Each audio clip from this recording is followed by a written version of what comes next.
Salam Sobat Kairos, firman Tuhan yang memberkati kita pada hari ini diambil dari kitab Keluaran pasal 23 ayat 8. Suap janganlah kau terima, sebab suap membuat buta mata orang-orang yang melihat dan memutarbalikkan perkara orang-orang yang benar. Sobat Kairos yang dikasihi Tuhan, saat ini kita hidup di sebuah era di mana segala sesuatu berjalan dan berubah sangat cepat.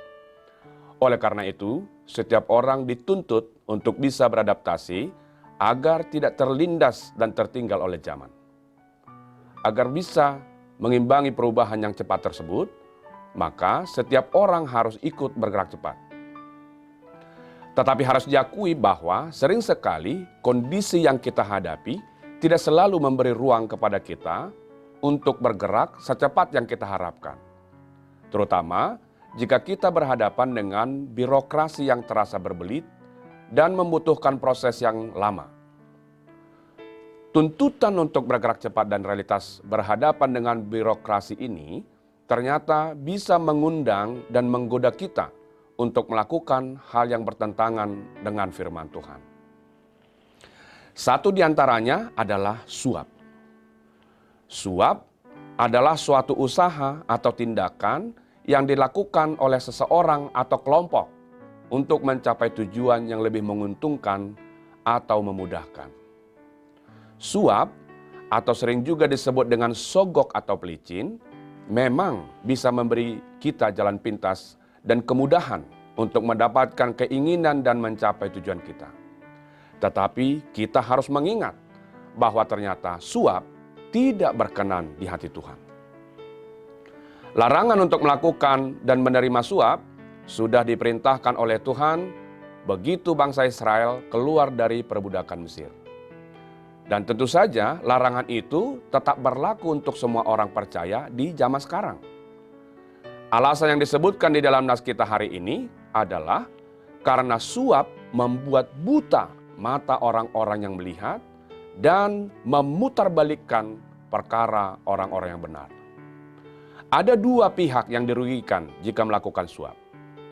Pihak pertama adalah yang memberi dan menerima suap. Walau terasa mudah melancarkan urusan dan mendapat keuntungan yang instan, tetapi orang yang memberi dan menerima suap akan menjadi buta terhadap kebenaran. Tidak lagi bisa melihat mana yang menjadi haknya dan hak orang lain. Tidak lagi menyadari tindakannya benar atau salah. Dan jika tindakan ini berlangsung terus-menerus, orang tersebut pada akhirnya akan berhadapan dengan konsekuensi dari tindakannya. Selain konsekuensi hukum, mereka juga akan berhadapan dengan konsekuensi iman. Tuhan adalah kebenaran. Orang yang tidak lagi peduli terhadap kebenaran, tentu akan ditolak dan dihukum oleh Tuhan. Bukannya beruntung, malah menjadi buntung. Pihak kedua adalah orang yang terpengaruh oleh tindakan suap tersebut. Perkara orang-orang benar akan diputarbalikkan. Orang yang seharusnya berhak, haknya dirampas. Yang harusnya mendapat keadilan, mendapat kecurangan. Kita harus mengingat bahwa Tuhan selalu berdiri di pihak orang yang dirugikan, yang ditindas, dan yang diperlakukan tidak adil. Orang yang diperlakukan tidak adil mungkin memiliki kemampuan dan kekuatan yang terbatas. Mungkin mereka hanya bisa diam. Tetapi Tuhan yang berdiri di pihak mereka tidak akan diam. Dia akan bertindak membela orang-orang yang diperlakukan tidak adil.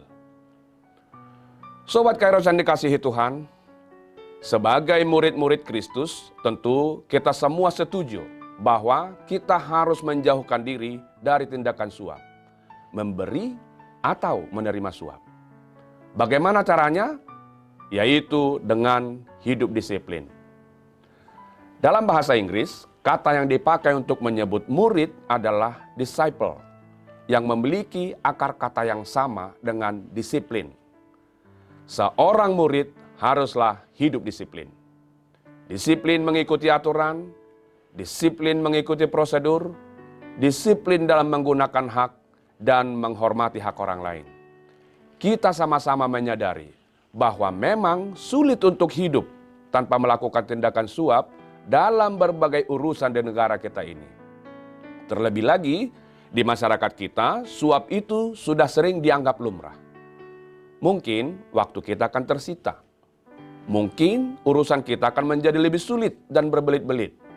Mungkin kesabaran kita akan diuji. Antrian kita dipotong orang-orang yang bayar lebih dan sebagainya. Tetapi jauh lebih baik untuk repot, waktu terbuang, proses berbelit sebagai konsekuensi dari kejujuran kita, daripada kita mendapat masalah hukum. Terlebih masalah di hari penghakiman kelak. Kita masih tetap bisa berhasil meski tanpa menyuap.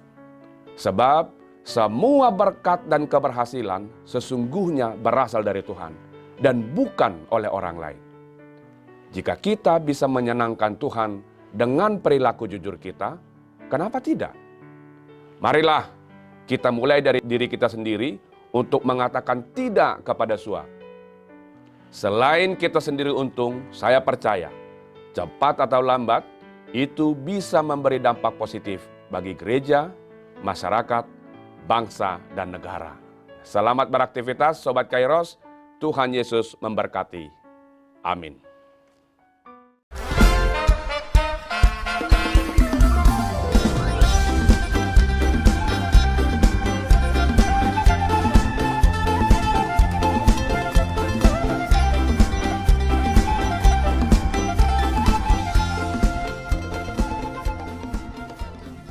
Tahun ini merupakan tahun yang bernuansa kesatuan hati bagi seluruh gereja HKBP.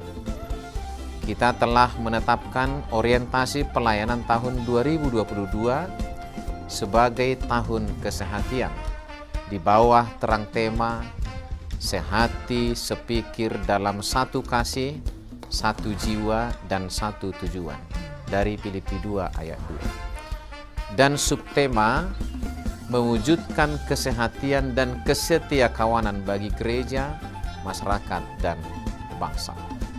Panitia Tahun Kesehatian HKBP Distrik 8 DKI Jakarta telah ditetapkan menjadi organ pelayanan dalam mewujudkan persekutuan, kesaksian, dan pelayanan yang semuanya diikat dalam satu kasih, satu jiwa, dan satu tujuan. Kesatuan hati dalam persekutuan, kesatuan hati dalam kesaksian, kesatuan hati dalam pelayanan bukan hanya membina soliditas internal semata, namun juga menyangkut relasi, hubungan yang baik dengan dunia luar kita. Maka untuk mewujudkan kesehatian yang nyata dalam kehidupan warga gereja, Panitia Tahun Kesehatian HKBP Distrik 8 DKI Jakarta berkomitmen untuk berkarya dalam program-program kreatif dan relevan dan bernilai tinggi untuk menguatkan visi dan misi kerajaan Allah di dunia ini. Kami mengajak seluruh elemen gereja, baik pelayan penuh waktu, pelayan takbisan dan non-takbisan, serta seluruh jemaat dan para pemerhati lintas denominasi, mari bersama-sama mendukung dan mensukseskan seluruh program-program pelayanan yang telah ditetapkan, baik dalam doa, daya, dan dana. Semuanya akan menjadi persembahan yang hidup bagi Tuhan untuk memperkokoh persatuan yang hidup dan saling melayani di tengah kehidupan yang penuh dinamika ini. Marilah saling mendoakan, saling menopang, serta bertolong-tolonganlah menanggung bebanmu. Demikianlah kamu memenuhi hukum Kristus. Horas, horas, horas.